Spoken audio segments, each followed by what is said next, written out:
Bom, estamos aqui então com o segundo vídeo, a continuação da aula de anemia falciforme. E eu finalizei o vídeo anterior comentando sobre a eritropoese e a síntese que acontece, né, nos eritroblastos de hemoglobina. E que o indivíduo que tem anemia falciforme, ele vai sintetizar a hemoglobina mutada, a hemoglobina S. Então vamos falar um pouquinho sobre a hemoglobina, sobre a síntese e os tipos de hemoglobina que nós, né, humanos temos. Já comentamos em uma aula anterior que a hemoglobina ela é composta de cadeias globínicas, que são cadeias de aminoácidos, né, a parte peptídica da proteína, da hemoglobina. E ela contém associada também, né, a cada globina, um grupo M. O grupo M ele é formado pelo anel de porfirina, aqui ó, na imagem representada, anel de protoporfirina, e no seu interior há o ferro no estado ferroso. Então, juntos, eles formam o grupo M. Então, quando eu pensar em síntese de hemoglobina, a gente tem que pensar na síntese de grupo M e na síntese de cadeias globínicas. A síntese das cadeias globínicas, eu vou falar já daqui a pouquinho, ela é um processo que demanda de transcrição do DNA, né? Então, vamos pegar o DNA para formar RNA, é o molde, né, para formar o RNA ele sai do núcleo, ele vai para ribossomos, onde vai ser traduzido em cadeia peptídica. E nós humanos, temos nossas cadeias peptídicas que vão ser formadas ali, que são as cadeias globínicas. Já eu comento sobre elas. Então, tá aqui o processo de transcrição do DNA e, enfim, né, processamento e tradução para formarmos a cadeia globínica. O grupo M, ele não depende, né, diretamente de transcrição de DNA. A formação de grupo M é um processo enzimático que vai acontecer parcialmente na mitocôndria e parcialmente aqui no citoplasma. Uma dessas enzimas que participam deste processo é aqui, ó, a alasintetase, que vai fazer essa reação inicial aqui de fundir, de condensar a glicina com o succinil coenzima A. E é graças a esse processo inicial que vamos formar metabólitos intermediários, que com outras ações, né, enzimáticas, a gente vai formar, enfim, o anel de protoporfirina, que vai ser fundido com o ferro para formarmos o grupo M. Há um detalhes, né, em relação às anemias, que pessoas que tenham deficiência nessa enzima, alterações que prejudiquem Opa, não tá aqui não, tá? Que prejudiquem a função dessa enzima para formar, enfim, né, o ácido gama-aminolevolínico. A enzima ela age fazendo essa condensação aqui. Então, há problemas, né? Se nós tivermos problema na síntese do grupo M, acontece deste ferro não ser utilizado para formar grupo M, porque a gente não vai ter o anel de porfirina. Então, este ferro ele pode ficar, como eu posso dizer, preso, depositado dentro da hemácia, formando anéis aqui, né? Anéis sideroblásticos. E aí a gente observa a anemia sideroblástica nesses indivíduos. Isso acho que vocês veem mesmo com detalhes, né? E com muito mais propriedade com os professores de hemato de vocês. Bom, a gente observa aqui, então, que a vitamina B6 ela é um cofator dessa reação, tal, etc. E comentei já que a síntese da cadeia globínica, ela vai acontecer via processo típico biomolecular, né, biocelular, de transcrição, processamento de RNA e tradução do RNA mensageiro nos ribossomos. Então, vamos falar um pouquinho aí dessas cadeias globínicas. Ok, já sabemos que a hemoglobina ela tem uma função importante, né, básica ali de transportar oxigênio para os tecidos. Uma vez que ela está associada com oxigênio, chamamos de oxihemoglobina, não associada, desoxihemoglobina. E a hemoglobina ela é composta de 4 subunidades proteicas, cada uma contendo o seu grupo M. Então, a hemoglobina ela acaba sendo um tetrâmero, né, uma proteína globular. A hemoglobina do adulto, ela é hemoglobina considerada hemoglobina A, formada por 2 cadeias globínicas alfa e 2 cadeias globínicas beta. Então, 2 alfa e 2 beta. E a gente observa aqui que nas hemoglobinas no sangue do adulto, né, a hemoglobina A, ela representa a maior porcentagem, né, da hemoglobina que é produzida por nós. Veja, 98% da hemoglobina presente no nosso sangue é hemoglobina A. Ou na hemácia, né, hemoglobina A. Observe que no sangue adulto ainda pode ser observado 2 tipos de hemoglobina, hemoglobina fetal e hemoglobina A2, que, veja que a fetal é praticamente inexistente, né? 0,5, 0,8% dessa hemoglobina ela pode ser visualizada no sangue. Veja que a hemoglobina F, ela já é composta de 2 cadeias alfa e 2 cadeias gama. A hemoglobina A2, ela tem, né, também uma certa porcentagem, bem pequenininha, mas pode estar presente. A hemoglobina A2, ela é formada por 2 cadeias alfa e 2 cadeias delta globínicas. Então, daí a gente vê que existem algumas cadeias globínicas, não só a alfa e a beta que a gente conhece, bem como a S, que seria a globina mutada, né? A cadeia beta mutada. Então, tá aqui só a representação, alguns tipos de anemias que podem acontecer devido à ausência de ferro para a síntese da hemoglobina, que a gente disse que é necessário para ter, né, formar o anel do grupo M. Então, em caso de anemias com ausência de ferro, anemia ferropriva, alteração na síntese do grupo M, a gente comentou sobre a anemia sideroblástica devido à deposição do ferro, né, formando anéis ali nas hemácias. E hemoglobinopatias, que são, né, alterações aqui que possam acontecer, mutações que possam acontecer nas cadeias de globina. Bom, então deixa eu voltar aqui. Comentei que nós temos alguns tipos de cadeias globínicas e, de fato, realmente isso acontece. Os genes que produzem as cadeias globínicas em nós humanos, eles se encontram em 2 cromossomos. Eles se encontram no cromossomo 16 e se encontram no cromossomo 11. Vejam que no cromossomo 16, nós temos aqui 3 genes que codificam cadeias globínicas. Nós temos aqui a globina zeta, nós temos globina alfa e outra globina alfa. Então, nós podemos sintetizar 2 tipos de globinas alfa. E nós temos aqui embaixo no cromossomo 11, né, também alguns genes que codificam cadeias globínicas. Cadeia épsilon, cadeia gama de um determinado tipo, cadeia gama de outro determinado tipo, cadeia delta, cadeia beta.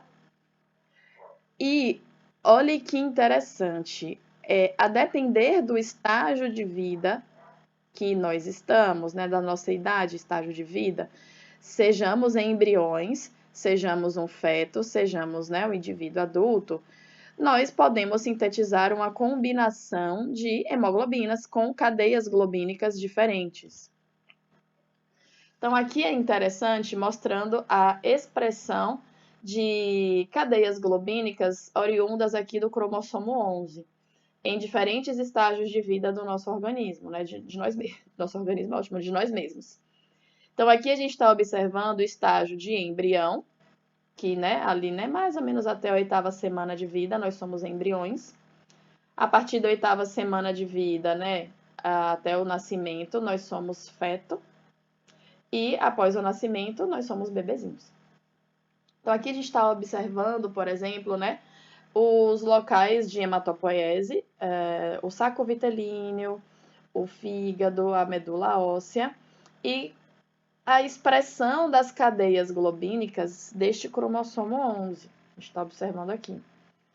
Então, olha que interessante. Quando nós somos em embrião, nós temos produção logo no iniciozinho de nossa vida, a cadeia que é produzida é a cadeia épsilon. E pouco cadeia gama. O que a gente vai observando que ao longo do passar das semanas, enquanto embrião, a expressão da cadeia épsilon vai sendo substituída pela expressão da cadeia gama.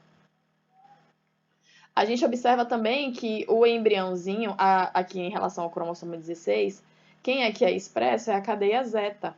Então, a gente está aqui logo nos primeiros estágios de da nossa vida, né, nas primeiras semanas de vida, nas primeiras 8 semanas, a predominância de que tipo de hemoglobina? Essa hemoglobina aqui do embrião, né, que é formada por cadeias zeta e cadeia épsilon. Com o passar do tempo, quando nós nos tornamos de fato o feto, e o fígado já assume essa função hematopoética, a gente já expressa que hemoglobina, ou que cadeia globínica, a cadeia gama, juntamente com as cadeias alfa aqui, né? Então, nós formamos hemoglobinas com cadeia alfa e com cadeia gama. Essa é a hemoglobina F, sendo produzida aqui. Cadeia F, a hemoglobina F, hemoglobina fetal. E perto e após o nascimento, a gente vai vendo que essa cadeia gama ela vai sendo substituída, ó, pela cadeia beta. E agora a cadeia beta globínica junto com a cadeia alfa, nós temos aqui a hemoglobina A, hemoglobina do adulto. Lembrando da tabelinha que eu mostrei antes, que nós adultos acabamos que nós expressamos muito mais hemoglobina A, que é composta por alfa e beta, duas cadeias alfa e duas cadeias beta. Podemos também expressar a hemoglobina A2, que são duas cadeias alfa com duas cadeias delta. Veja que nós temos cadeia delta produzida aqui. É presente também no cromossomo 11. E a hemoglobina fetal, muito em menor quantidade, detalhes, que é a hemoglobina fetal. Eu tinha mostrado isso antes, né? Então, isso pode ser expresso no adulto. Olha o que é que vai acontecendo, né? 40ª semana, nascimento, 44ª semana, né? 4 semanas depois, 6 semanas depois.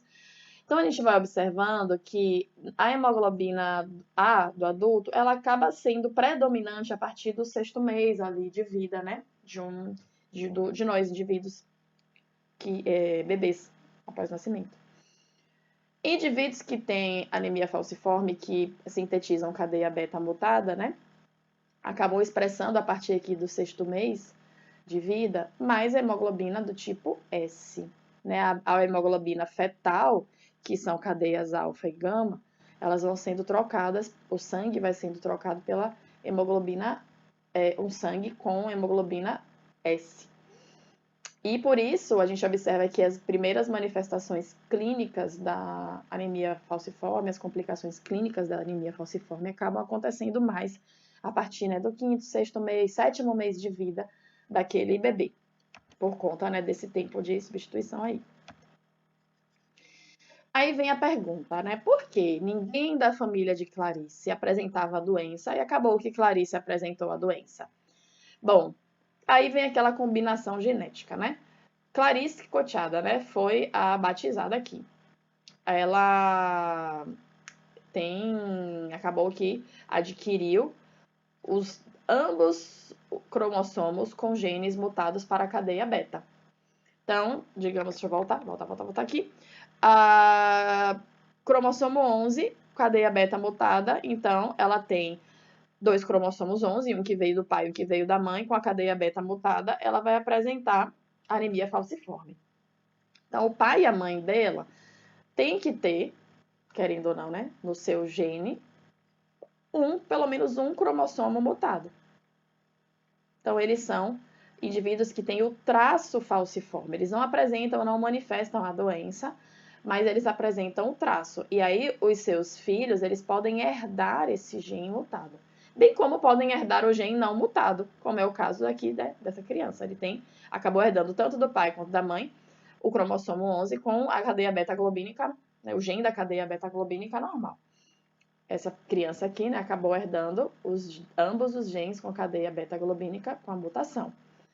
Mas existem também chances de acontecer que a prole pode vir com traço falciforme. Herdou normal do pai aqui, né? Herdou a mutante da mãe aqui. Ou, né, vice-versa, né? Ao contrário também pode acontecer. Quem tem traço, como eu falei, não manifesta normalmente a doença. Há relatos de que, em casos muito extremos, né, de uma hipóxia severa, indivíduos com traço falciforme podem manifestar a doença, mas isso não é comum. Interessante aqui, né, foi de uma das diretrizes, se eu não me engano, ou das condutas básicas referentes à doença falciforme,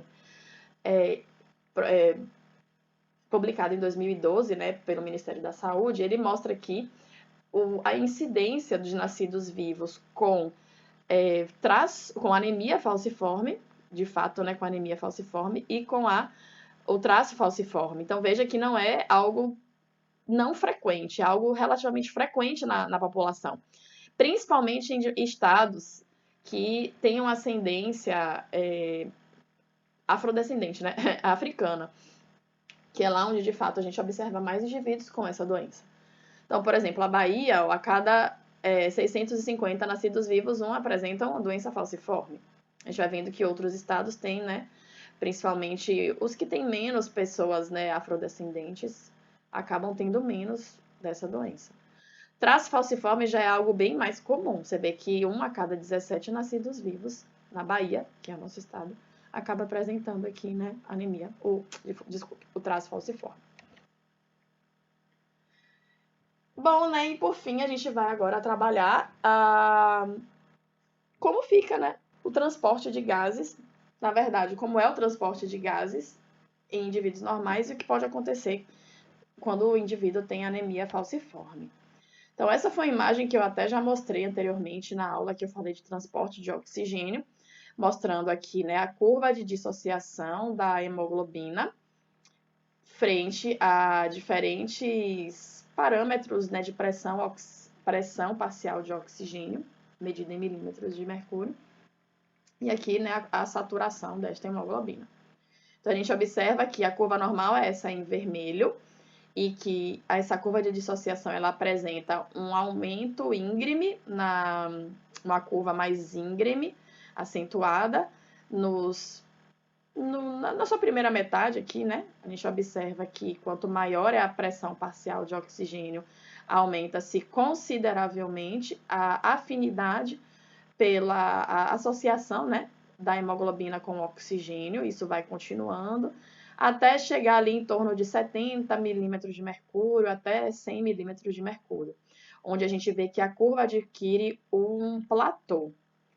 O platô significa o quê? Que mesmo em relativamente grandes alterações de pressão parcial de oxigênio, entre 70 a 100 milímetros de mercúrio, nós não vemos uma redução significativa na saturação da hemoglobina, né, com o oxigênio. Isso é importante para a natureza, né, para termos uma certa reserva de oxigênio aqui, mesmo em quedas consideráveis de pressão parcial de oxigênio. Claro que isso tem um limite, né? Se fica menos de 60, por exemplo, a gente vai vendo que quanto menos pressão parcial de oxigênio, aí a gente vai ver uma perda considerável de afinidade da hemoglobina pelo oxigênio. De associação, na verdade, né, da hemoglobina pelo oxigênio. Alguns fatores podem aumentar, ou melhor, podem diminuir a afinidade da hemoglobina pelo oxigênio, desviando essa curva de saturação aqui para a direita. Então, quando a gente desvia a curva para a direita, a gente está observando aqui a curva em verde, ela é uma curva onde a hemoglobina, ela aqui neste caso, está apresentando uma perda da afinidade pelo oxigênio. Isso, naturalmente, isso na natureza, no nosso corpo, acontece a cada, digamos, volta, cada ciclo aí que acontece do sangue ir para os tecidos perifericamente e depois voltar para o pulmão, para ser oxigenado. Então, é importante a hemoglobina, ela conseguir, ela ter uma afinidade aqui pelo oxigênio, mas quando ela chegue nos tecidos periféricos, ela libere o seu oxigênio que ela está carregando para os tecidos. E para que ela possa liberar esse oxigênio, ela tem de perder a afinidade por este oxigênio. Então, alguns fatores que o próprio tecido, né, produz, libera, eles acabam induzindo esse desvio à direita aqui, né, essa perda de afinidade pelo oxigênio, né, a partir da hemoglobina. Então, que fatores são esses? A gente já havia comentado antes que gás carbônico, redução de pH, temperatura, aumento da temperatura, presença do difosfoglicerato, eles contribuem para que haja essa perda de afinidade, né, pelo oxigênio. Então, outros fatores, né, na própria hemoglobina, como a hemoglobina S, a hemoglobina mutante, a gente vê também que essa hemoglobina ela tem naturalmente uma perda de afinidade pelo oxigênio. Já outros fatores, eles podem contribuir para um ganho de afinidade pelo oxigênio. Isso também, por exemplo, vai ser importante para o feto, o bebê, o embrião, ou o feto, né? Que ele precisa captar o oxigênio a partir das hemácias maternas, da hemoglobina que está presente na mãe. Ele próprio ele tem que captar esse oxigênio. Como é que vai ter essa garantia de captação desse oxigênio? A gente tem uma hemoglobina fetal que tenha uma afinidade maior pelo oxigênio. Então, isso garante que haja a difusão do gás, né, do oxigênio, entre as membranas placentárias, passando o oxigênio da mãe para o feto. Outros fatores, como a reduzida quantidade de gás carbônico, um aumento de pH, né, um ambiente mais alcalino, uma redução de temperatura, uma redução de fosfoglicerato, isso faz com que a hemácia ela volte a ter maior afinidade ali pelo oxigênio.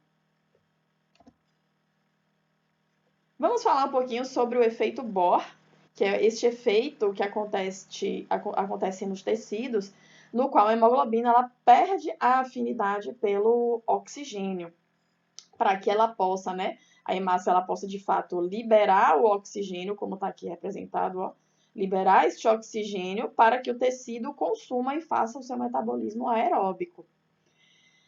Então, o que é que eu estou observando? Eu estou observando o tecido perifericamente, o tecido o tempo todo produzindo gás carbônico, porque ele produz gás carbônico, é uma excreta metabólica do metabolismo aeróbico. E todas as células elas fazem esse metabolismo aeróbico, por exemplo, para produzir ATP, energia para o seu próprio metabolismo. Então, a síntese constante de gás carbônico acontece nos tecidos periféricos. Então, está aqui sendo demonstrado. E para que esse tecido continue exercendo seu metabolismo aeróbico, ele vai precisar de oxigênio. Quem vai doar esse oxigênio para ele tem aquela pequena porção, né, vinda do plasma, que está dissolvida no plasma, mas veja que representa muito pouco a demanda metabólica do tecido. E a maior parte desse oxigênio que vai ser consumido pelo tecido, ele vem de quem? Ele vem da hemoglobina, que vai ter que ser desoxigenada para liberar esse oxigênio. Então, o efeito Bohr acaba sendo o efeito que faz com que haja a redução da afinidade pelo oxigênio, né, vinda da hemoglobina. Então, tá aqui ó, a oxihemoglobina. Aqui, hemoglobina oxidada. Então, a hemoglobina oxidada, ela precisa ser desoxigenada para liberar esse oxigênio. Então, quais fatores podem contribuir para que haja essa desassociação? Bom, aí o efeito Bohr fala que a presença de gás carbônico e a presença de ácido H+, faz com que haja essa perda de afinidade. Então, o gás carbônico, ele pode induzir essa reduzida afinidade, por quê? Porque o próprio gás carbônico, ele se associa à hemoglobina. Claro que não é no mesmo local onde o oxigênio ele está associado, mas uma vez que o gás carbônico ele se associa à hemoglobina, ela pode mudar sua conformação, enfim, né? Ela tem qualquer coisa que se associe à cadeia globínica, ela pode alterar o formato, né, tridimensional daquela proteína. Isso faz com que ela mude sua forma e pode perder função, diminuir sua função, diminuir a afinidade por outras coisas. E aparentemente é o que acontece também com a hemoglobina. Ela pode perder diretamente a afinidade pelo oxigênio, uma vez que o gás carbônico, muito presente nos tecidos, começa a se associar em sua cadeia globínica. Então, ele pode acabar, né, induzindo essa dissociação, uma vez que o gás carbônico se associa aqui. E aí, nós vamos formar o que nós chamamos de carbaminoglobina, que é a carbaminohemoglobina, que carrega gás carbônico em suas cadeias globínicas. E também, a presença de gás carbônico, dentro da hemácia a gente sabe que existe a enzima anidrase carbônica, que catalisa a reação de fusão de gás carbônico com água, formando ácido carbônico. Lembrando que o ácido carbônico ele é um ácido fraco, ele rapidamente se dissocia, formando bicarbonato e H+. Este H+, ele também pode se associar à hemoglobina. As curvas aqui estão meio esquisitas, né? Mas enfim, o H+ aqui produzido, ele também se associa à hemoglobina em outros pontos que não onde está o oxigênio. A associação de prótons com proteínas acontece em outras proteínas também, né? E é importante para a gente tamponar a acidez que poderia acontecer dentro daquele ambiente. Então, por exemplo, se eu estou produzindo bastante gás carbônico e esse gás carbônico está sendo associado à água e a gente forma o ácido carbônico vai deixar essa hemácia mais ácida, vai reduzir consideravelmente o pH da hemácia. Quem é que vai tamponar essa acidez, esse H+, vai ser a proteína que está mais presente dentro aqui da hemácia, que é quem? A hemoglobina. Então, é natural a hemoglobina se associar ao H+. E essa associação também diminui a afinidade da hemoglobina pelo oxigênio e ele pode ser liberado para o tecido.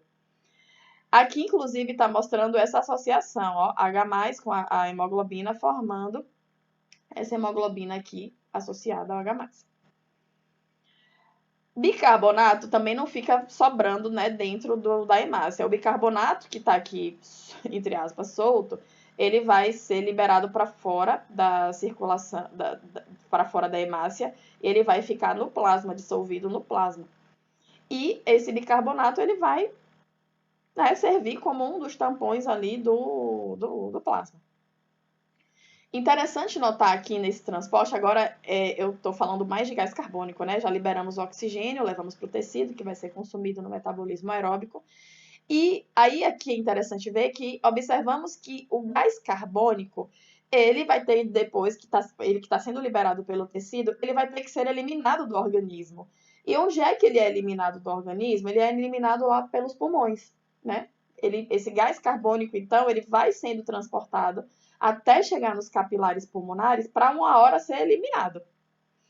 Então, o transporte de gás carbônico, a gente está observando que vai acontecer de que maneira? Ele vai acontecer grandemente sob a forma de bicarbonato, em menor quantidade, associado à hemoglobina, como carbohemoglobina, e uma pequena parcela, pequeníssima parcela, de fato vai ser dissolvida no plasma. Uma parte pode se associar, né, a proteínas plasmáticas, como, por exemplo, a albumina, mas uma outra parte bem pequena também pode estar dissolvida diretamente aqui no plasma. E aí este sangue contendo bicarbonato oriundo da hemácia, bicarbonato oriundo, né, da reação lenta, natural que acontece no plasma, parte dissolvida no plasma e o que está levado pela hemoglobina aqui, este gás carbônico, ele vai voltar, ele vai ser transportado para o pulmão novamente lá, depois a gente vai ver que vai acontecer a reação reversa. Eu acho que, na verdade, eu vou até passar esse slide, depois eu volto para ele, para explicar a reação reversa, né? De fato, o que é que acontece no pulmão quando chegamos com o sangue pouco oxigenado, já com mais quantidade de gás carbônico, e a gente agora vai precisar eliminar esse gás carbônico para fora do organismo. Então, tá aqui, né? Bicarbonato, gás carbônico dissolvido no plasma, gás carbônico aqui, cadê ele? Associado à hemoglobina, aqui gás carbônico associado à hemoglobina. Então, agora a gente vai ter que desfazer todas as reações que aconteceram no tecido para que o gás carbônico ele saia pelos capilares pulmonares. Ou que ele saia pelo alvéolo e seja eliminado pela expiração. Então, primeiro, a gente observa o efeito inverso que acontece no pulmão, que é o efeito Aldani.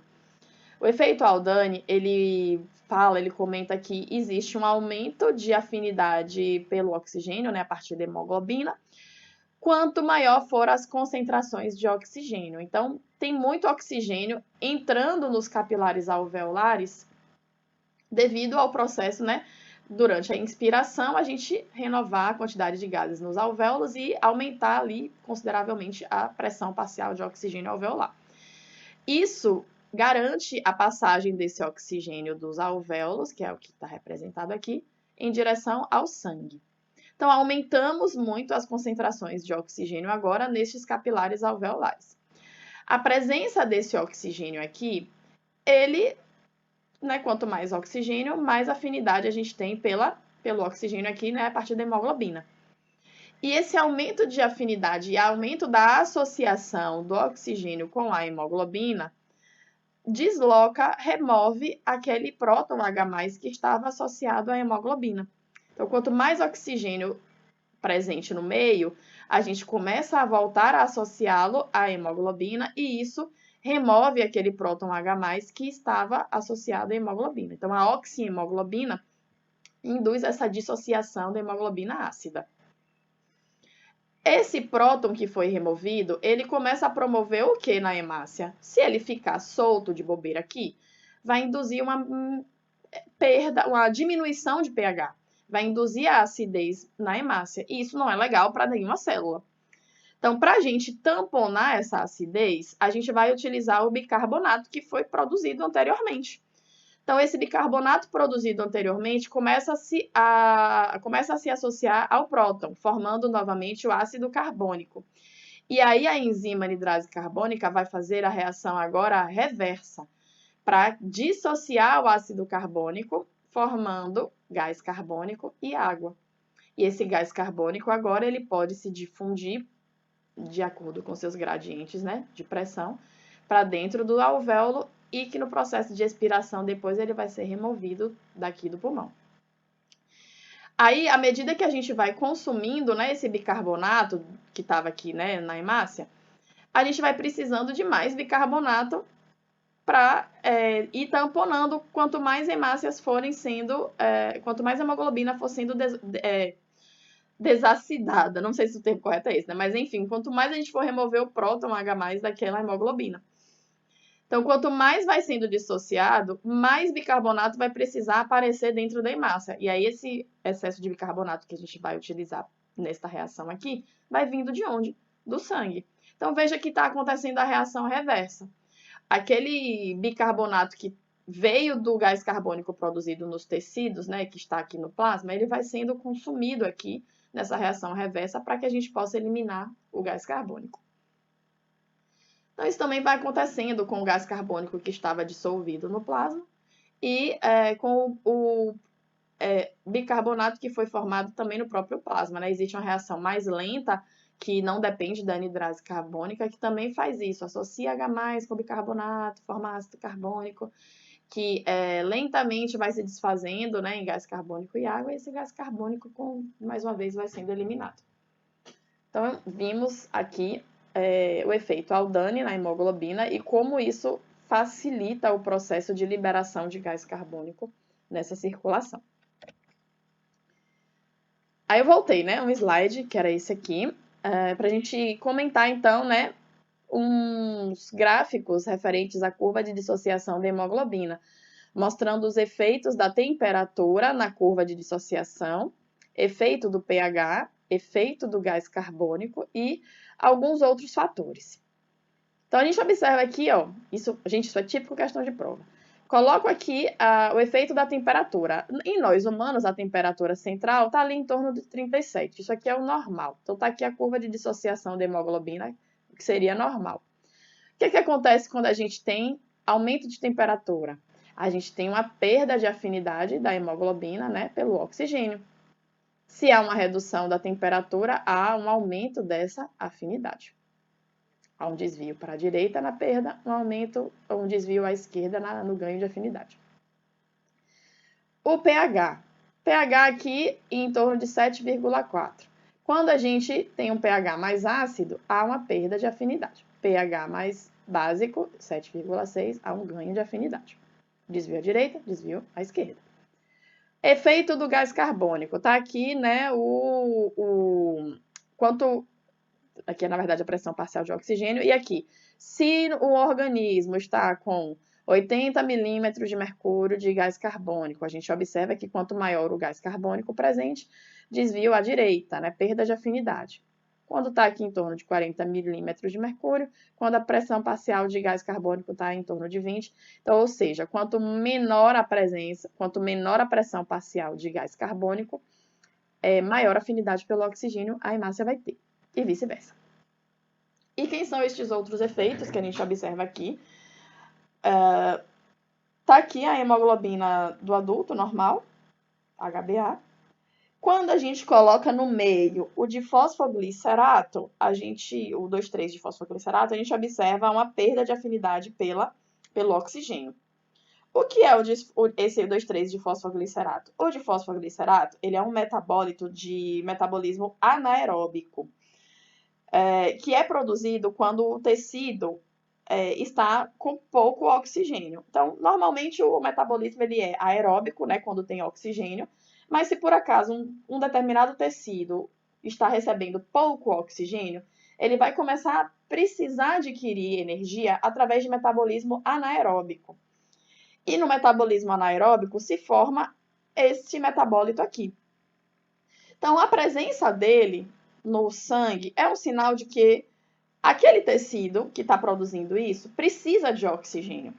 Então, na natureza, ele acaba sendo um indicador de hipóxia em determinado tecido. Então, quando ele está presente, a hemácia ela precisa liberar o oxigênio para aquele tecido. É mandatório isso acontecer, porque o tecido está avisando que ele está em falta de oxigênio. Então, quando tem a presença dessa molécula, as hemácias elas liberam oxigênio, né? Elas perdem afinidade pelo oxigênio para poder liberar o tecido que está sinalizando a necessidade de oxigênio. Espero que isso esteja claro. E o sangue fetal está aqui com um desvio à esquerda, porque ele tem hemoglobina fetal, e a gente viu anteriormente que a hemoglobina fetal elas têm maior afinidade pelo oxigênio. Bom, meu povo, é isso aí. Nós temos algumas referências básicas para estudo. O Hematologia de Hofbrand fala sobre a anemia falciforme de uma maneira bem geral, então podem estudar por ele. A parte de transporte de oxigênio e gás carbônico, recomendo fortemente que vocês estudem pela Margarida Aires, no seu livro de fisiologia. Esse artigo do Zago é maravilhoso para entender a fisiopatologia da anemia falciforme e também tem algumas informações interessantes nas condutas básicas para tratamento da doença falciforme do Ministério da Saúde. Até mais, meu povo. Valeu, beijos. Até nossa próxima aula. Tchau, tchau.